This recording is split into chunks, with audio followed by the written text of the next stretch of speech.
As Hamilton began reshaping the shelter, the one thing they realized they couldn't reshape was the amount of space they had to work with.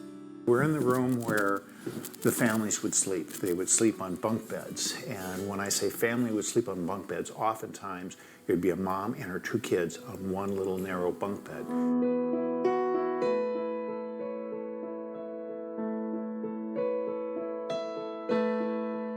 And the only thing that provided privacy is they would hang a sheet to separate them from the bunk bed immediately next to them.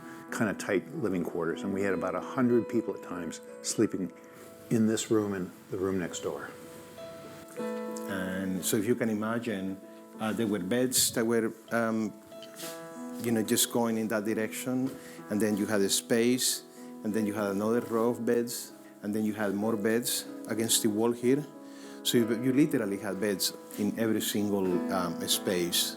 The basketball court that we had during the winter time, there were a few years when we had such a big amount of homeless families that we actually had to create an emergency shelter, and we had families sleeping all over this gymnasium.